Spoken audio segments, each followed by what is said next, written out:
Assalamu alaikum warahmatullahi wabarakatuh. Akkam jirtan jiruuf jireenyi maal fakkaata obboleewwanki. Egaan har'aan tana Feesbuuka Messenger irratti jechuudha wanta haaraan isin garsiisuun barbaada. Innumti sunuu maal inni namoota yeroo hedduu miisejii isinii barreessuudhaan isin rakkisan yookiin immoo namoota isin hin feene akkanumatti waan hin taane tokko isin irratti ergan jechuudha. Haala salphaadhaan bilook osoo hin goone jechuudha kan innis isinitti beekuu hin dandeenye. Icciitiidhaan nama san ofirraa guutumaan guututti akka miisejiin isaa isin bira hin seenne jechuudha gubbaa kanarratti jechuudha akka isinitti hin barreessine ammoo barreeffama isaa yoo barbaadan ilaaluu dandeessanii garuu akka isin ilaaltanis arguu hin danda'u. Akkamitti gochuu dandeenya kan jedhuuf na faana bu'aa na hordofaan isiniin jedha. Akkasumas namoota parallel space fayyadamuudhaan messenjera lama gootanii appii buufachuudhaan haala saniin fayyadamtaniifis karaa salphaa gabaabaadhaan so parallel space hin fayyadamne messenjera keessan yoo Facebook lama qabaatan bakkuma takkatti login gochuu dandeessan isin garsiisa na hordofaan isiniin jedha. Jalqaba meesejii namicha keessanii galtu. San booda mallattoo raajeffannoo gubbaa kanarra jirtu tana jechuudha.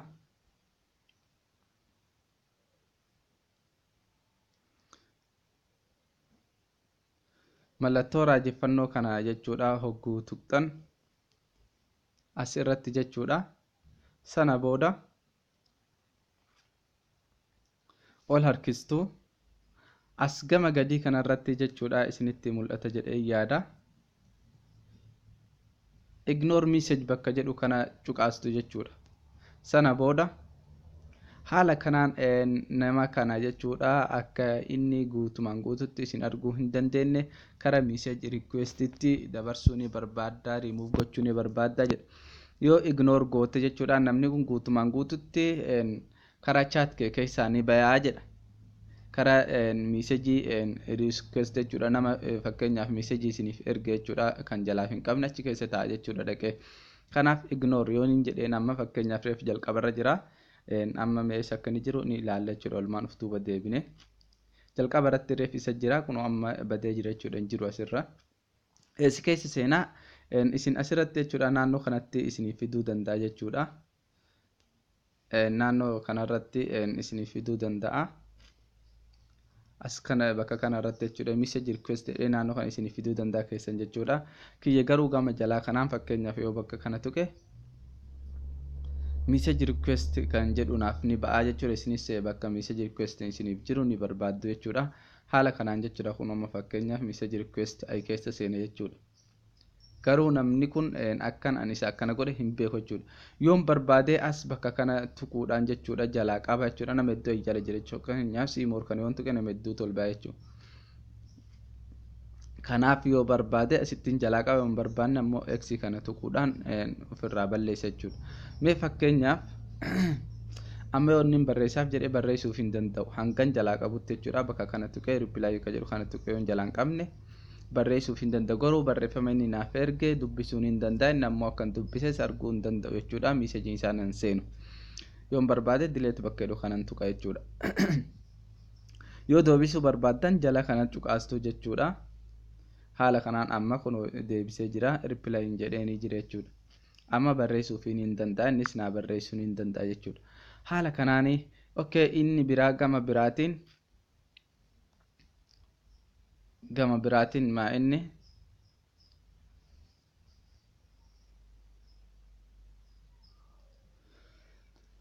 wanti biraa kan isin garsiisuu barbaadu Facebook keessa yoo lama qabaatan messenger lama fayyadamuu irra asuma keessatti login gochuu dandeessu jechuudha haala kanaan gabaabumatti jechuudha wal harkisuudhaan erga bakka gubbaa irraa sana tuqxanii san booda wal harkisuudhaan asirratti switch account ka jedhu kana cuqaastan jechuudha sana booda switch account ka jedhu kana cuqaasuudhaan mallattoo bilaasii kana jechuudha asirratti jechuudha bakka kana tuqxaniiti akkaawuntii keessan kan biraa itti galchitu jechuudha san booda messenjera lama godhattu asirratti emailii keessanii fi paaswordii keessan ni guuttu jechuudha san booda bakka asitti mallattoo raayitii itti jiru kana jechuudha as irraa balleessitu jechuudha isee tana raayitii tana irraa balleessitu. Raayitii tana irraa balleessitan deebi'ee paaswordii isin hin gaafatu jechuudha. Irratti dhooyinaan isinumaaf seene jechuudha.